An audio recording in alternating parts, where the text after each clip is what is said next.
After years of grinding, every skill maxed, every quest complete, I did what anyone else would do.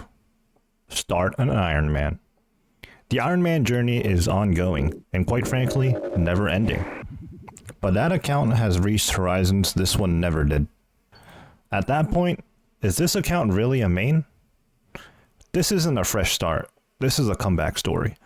Welcome to Main Character Energy. Oh, this feels like a quick one. Okay, wow, what a banger sequence. Fresh off the Yama grind, we are now setting our sights on the Doom of Mocha. Before we get to actually start farming the boss though, there are a few steps we need to take. First things first, we need to do the final Dawn quest. That's going to give us access to the actual boss. And secondly, we're actually going to be tackling an early game boss first. And here's why. We're going to be doing Amoxliatl. I probably butchered that name, but you know, that kind of comes with any Varlamore name pronunciation, honestly. Regardless, we're going to be doing Amox because Amox is going to drop the Pendant of 8, which gives us one of the best teleports to the Doom of Mocha fight, with the exception of the Waystone teleports. The teleport's going to help us with the grind, but also we do have 9 combat tasks to achieve here at the Amox fight, and we're just 73 points away from Master Tier. Alright, we're starting up a quest, however, it is actually not the final Dawn. Before we can do that quest, there's actually one prereq quest we have to do, that being the Heart of Darkness. Now, if I'm not mistaken, this quest also actually gives us access to the Amox boss that we mentioned earlier, so regardless, we're going to have to do this quest.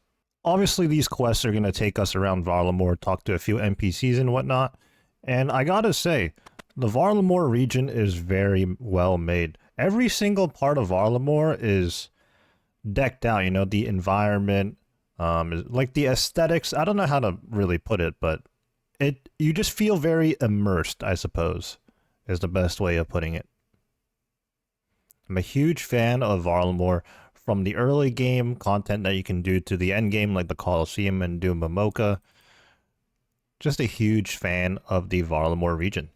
The beauty of playing a main. So part of this quest, there's a recommendation in the quest helper to go and set up one of the Quetzal locations. On the Iron Man, I've simply been too lazy to acquire Quetzal feed. I don't even know how you go about doing that. So I don't have any of the Quetzal outposts set up on the Iron Man. But on the main, apparently you can simply just buy Quetzal feed. So I'm going to go ahead and do that right now. Here we are just north of the Salvager Outlook. We're going to build a landing site here. Got 3 limestone bricks, 4 clay, and 10 of the Quetzal feed. And now we have a quicker means of travel to get all the way up here. As part of the quest, we have a few trials we have to go through. And I suppose on trial number 2 here, a little bit of a fight. Shouldn't be too complicated, right? I only just have my blowpipe here, so I think we'll be okay. Final Dawn bosses, on the other hand, or the fights in that quest, are a little bit more complicated. We'll probably have to be a little bit more geared for that. Okay, we got through the second trial relatively easily. What I didn't realize in the moment until near the end was that there were these boxes here with the medical aids, and I had to keep the prince alive. It was getting kind of close there. I realized just in time to heal the prince. But yeah, we got it done. Let's move on with the quest. I don't know if this was already known back then when the Heart of Darkness came out because, well, the Final Dawn was Varlamore Part 3, right? And Varlamore came out in 3 different huge updates. But apparently in the Heart of Darkness quest, they already mentioned the actual quest name, Final Dawn. I must not have paid much attention, honestly, in the previous times I've done this quest. One more trial awaits. Face your opponent. Wait, we gotta fight the prince? Okay, this fight might be a little bit more interesting, right? Oh. We're about to be out of prayer. I do have sharks with me, so I think we'll be okay. Also, blowpipe spec. Wait. Oh, I saw the protect range on above him for a second there, and I was like, wait, I might have to TP out if I need a separate style, but maybe I won't.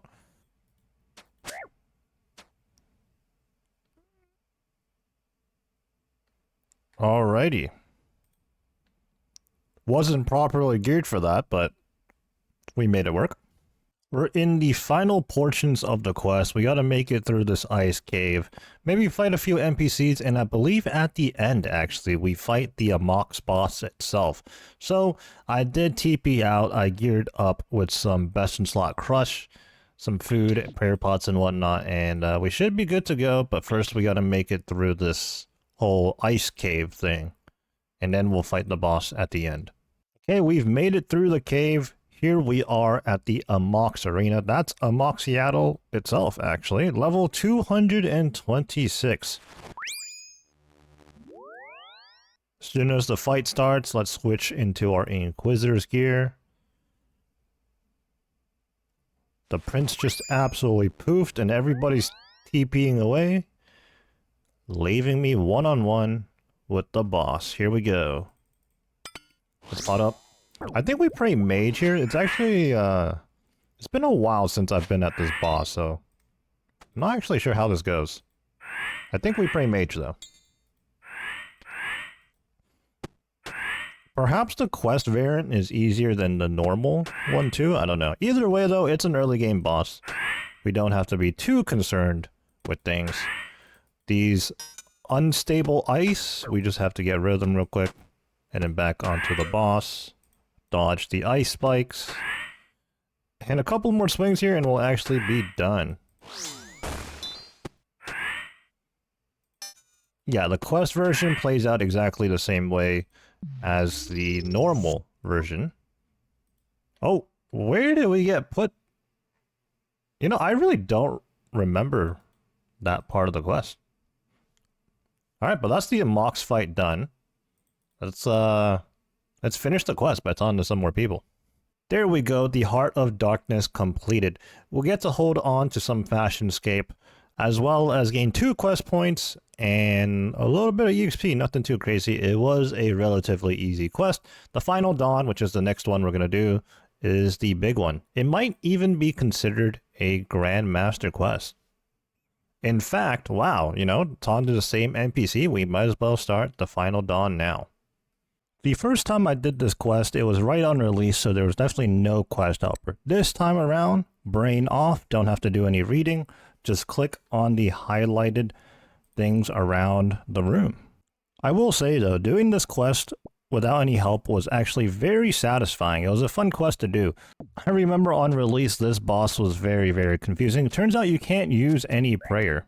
Okay, we gotta step back when it does that attack. And then it does a lunge, we just gotta sidestep that. Yeah, the blowpipe's probably the move here. I can't seem to equip my range armor, my Missouri, so I guess we're just stuck with this. Oh, mistakes were made, we're bleeding. We do have some food with us though, so we'll be okay. Sidestep. Couple more hits here and we should be good. There we go.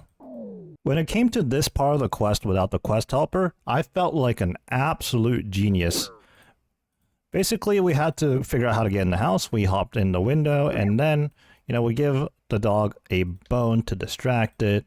And, like, there's just a lot of things that you need to solve with context clues given around the room, right? For example, quest helper right here just tells us what the code is, but without the quest helper, you can pet the dog, and then you'll see that the name tag is Gus. Now, I don't know if it's Gus for everybody, but there we go. Gus is the code for the door, and there's just a lot of little clues. For example, there's potatoes laying around the room. You know, maybe you got to empty it. It's a lot of problem solving with context clues and whatnot, what's given to you, and it was pretty exciting to do without the quest helper. But second time around, I'm just trying to get the quest done, so click on the highlighted items. This part of the quest was a lot of fun too. There's different types of alcoholic drinks that you have to put on certain barrels. And when you inspect the barrels, they actually give you context clues. For example, this one says parts of the barrel have been stained by some sort of black liquid. So you go over the cabinet and that one's actually going to be the Dwarven Stout, if I'm not mistaken. We'll double check with the quest helper later, but yeah, you know, you can figure it out without the quest helper with just a little bit of reading. All right, I believe we did it all correctly. There was a lever we pulled at the fireplace. Little bit of a cliche there, right? You know, something hidden in the fireplace. But there we go. Another fight encounter here. One of the mages, and I believe the other one ranges. They should be off tick, so if we want, we can just flick between the two. But also, we are in Torva armor, so I doubt the ranger's gonna do that much damage to us. They do have some special attacks as well. As you saw, I had to dodge some fireballs there. And what is this, actually? I probably should have read, you know? I probably should have read. Although, you know, on day one, I did have to figure this out on the fly. I don't quite remember what that does. Is that a mage attack? That seems to be a mage attack. Okay, one down. Now we just focus on the ranger. All in all the fights in the Final Dawn quest are very engaging, very fun. It's nice when these fights are just beyond clicking the mob and then eating, you know? There's actually mechanics to it, which are pretty cool. And there's going to be a few more boss encounters before we finish this quest. Honestly, this quest has a good balance between fight encounters as well as some puzzles that you solve. So here we are, we're solving another puzzle, and then we're going to have to do one more.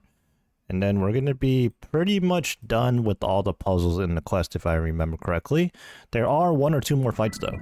For this puzzle, I thought it was pretty interesting because you can actually move the NPC that's with you, as well as your own character. Just a cool dynamic. I'm not sure if they really introduced this type of thing in any other quest, or anywhere else in the game for that matter. With the help of the quest helper, I did this in under a minute, but on release, these two puzzles, actually, both puzzles here, actually did take me a fair bit. As soon as I saw this NPC, this came back to me. This is going to be a very, very cool fight. So you got a flame wall, so this is similar to like the Zabak waves, and a few other encounters too. I think the Judge Oyama in the Kingdom Divide quest. But that's just one mechanic. There's many, many more mechanics. We saw the circle mechanic earlier. The visuals of this is just crazy too. So we have to dodge the flame walls by hitting the teleports. That's pretty neat as well. Now it's maging us, we're gonna have to get into these circles.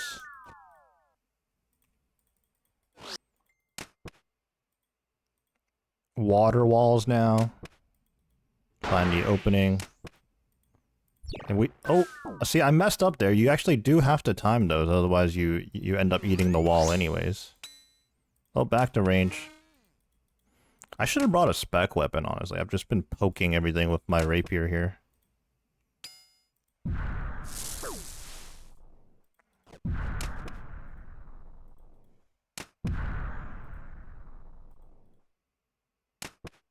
Very nice. So you do have to time these. There we go. Oh, maging again now.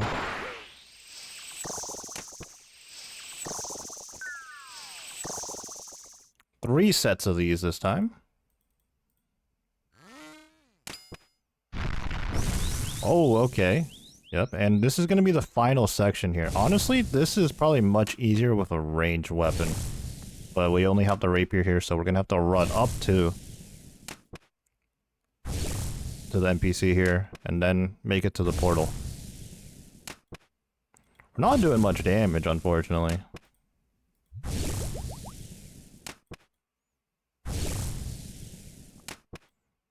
There we go. Here we are pretty much on the doorsteps of the Doom of Mocha fight. Through this doorway, this entrance here, there's a little room. That's the Doom of Mocha lobby. But we have to wrap up this quest. We just got to inspect these things around. And, you know, for the life of me, I couldn't find a skeleton at the time. Like, I didn't see this. And I was wondering what to do, but there we go. Just read a little message left behind from some fella there. Speak to the prince and the queen one final time. And here comes the quest rewards, which are pretty interesting, actually. The Arcan Blade, which is actually very, very strong. We also get an EXP lamp. 55,000 combat EXP lamp, so it doesn't really matter what we're going to put that in. But 3 quest points, 55k thieving, 25k fletching, 25k rune crafting. The rewards from the quest are no joke. And most importantly, access to Mocha. I don't know how to pronounce the full thing, so we're just not going to. But there we have it, the Final Dawn completed. With the completion of both the Heart of Darkness and the Final Dawn quest, we now have access to both the Amox boss as well as the Duma Mocha boss. Before we can make it to Duma Mocha, we're going to need the teleport from the Pendant of 8 here at the Amox boss. Beyond that, we also have 9 combat achievements to do here. I believe we'll be able to knock out all 9 of these. We're just 73 points away from Master Tier. While doing these combat achievements isn't going to get us to that threshold, it is going to get us closer. So we're going to look to do that. As for our setup here, we are decked out in our best available crush. So we got the Inquisitors, we got the Scythe. And in our inventory, we got Dragon Claws as a DPS spec weapon. If we need it, we're going to use the Saradomin Godsword as well for a bit of sustain. Obviously, the Divine Super Combat Pot, a bunch of prayer, a couple of food pieces in case we need it, and even a Blood Fury if we want to extend the trip. There are some combat achievements here where we may have to just one and done and teleport out, but one of them is to do 10 KC without leaving, so I suppose we'll go ahead and try to do that first. We're also on the Arceus spellbook, and I forgot to bring my Book of the Dead, so no Thralls, but at least we have Death Charge. Which, by the way, now we have double Death Charge, so that's good news, I suppose. I'm a little stubborn here. I should probably TP out to bring my Book of the Dead, but you know what? We're just going to commit to the 10 KC.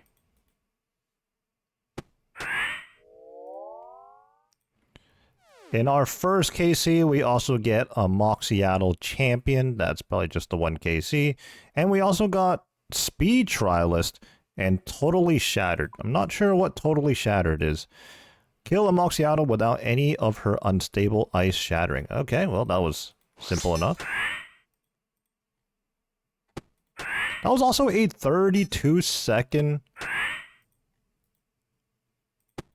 KC, which is incredibly fast. I believe the Grandmaster time, if we can call it that, is sub 30. So, wow, we should have made use of our claws, and that probably would have got us that time too, but I really wasn't prepared for that. Let's see what happens on the second KC here.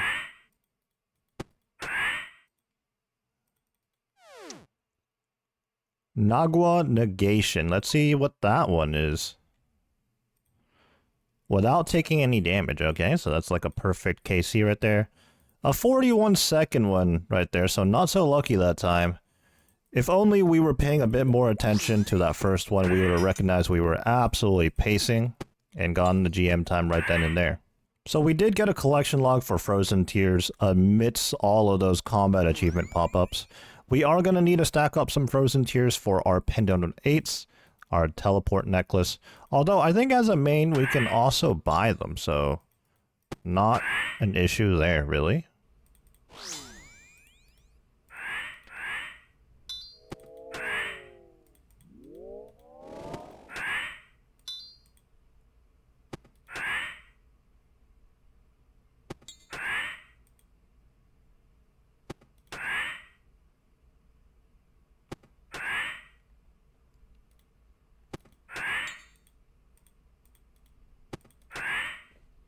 Oh, this feels like a quick one.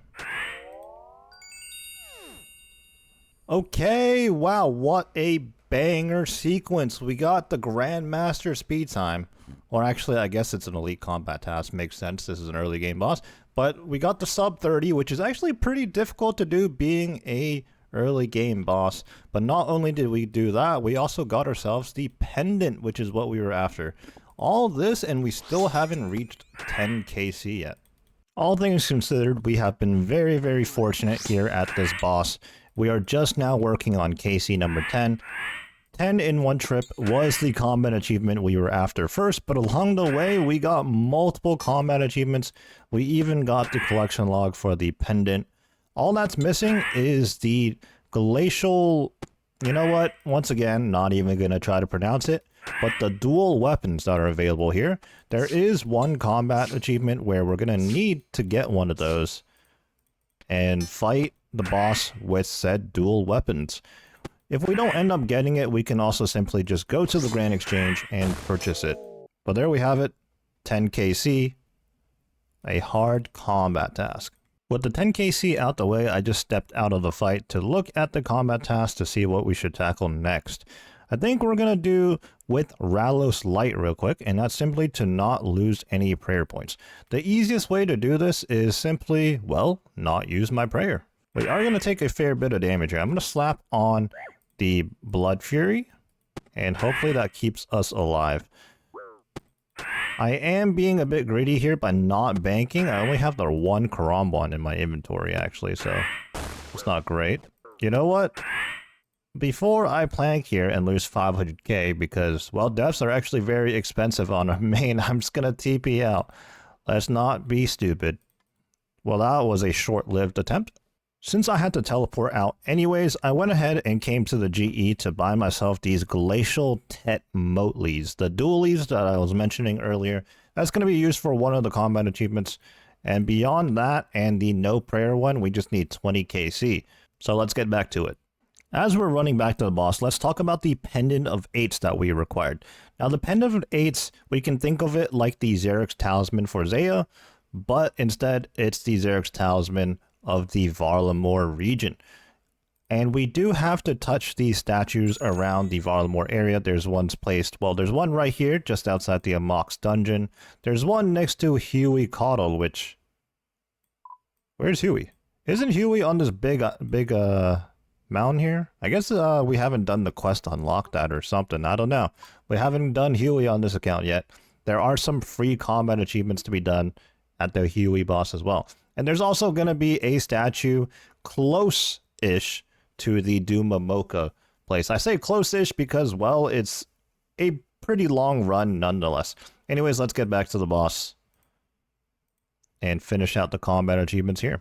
Alright, one final thing before we hop back in. I just had to correct myself in that previous clip. Huey is located on this mountain right here. You can see the icon, Pendant of Eights, TP to the Dark Frost, and then you run around like this. You can see the bank icon here. This is the mountain that Huey Caudle is on.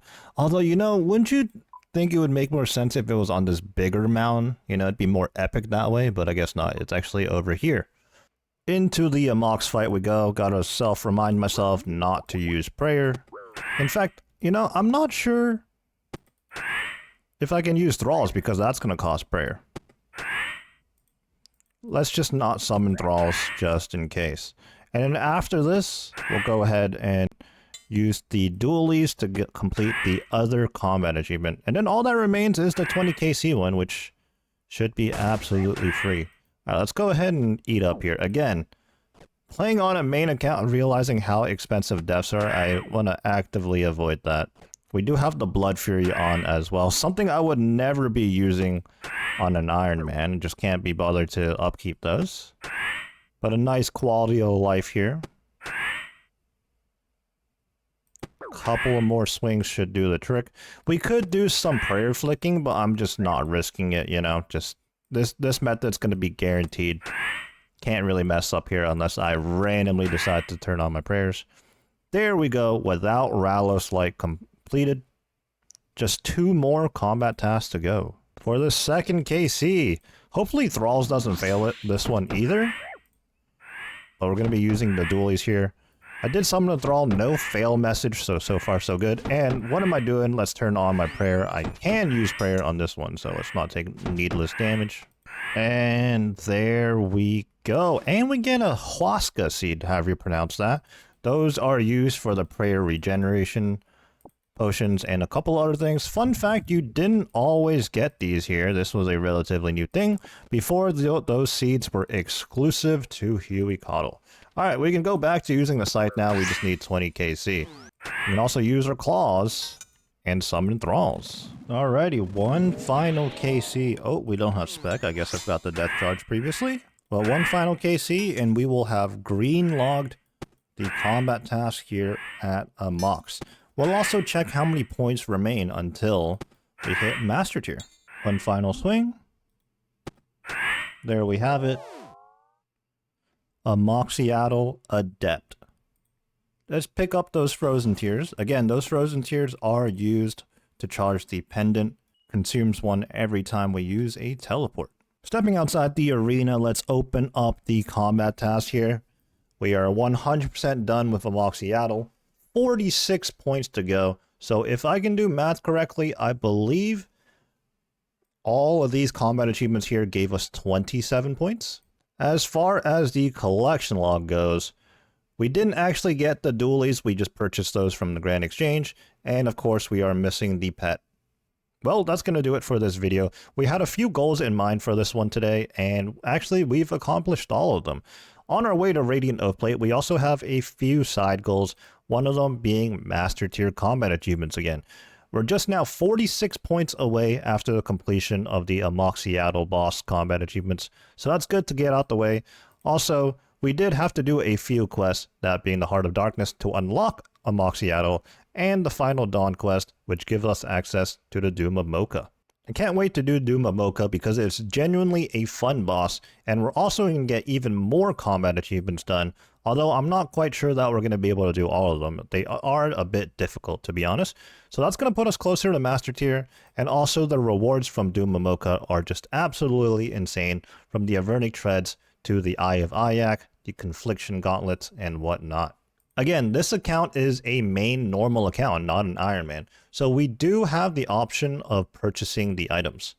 Well, perhaps not right now we don't have that option because we're actually pretty poor and we're in a bit of a pickle right now. We have just 1 day of membership left, so we're going to have to purchase some bonds.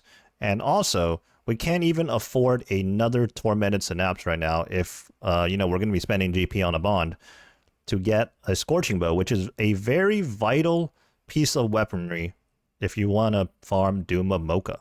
Now, between recordings, I have been making some GP, whether that's raiding on this account or the Iron Man.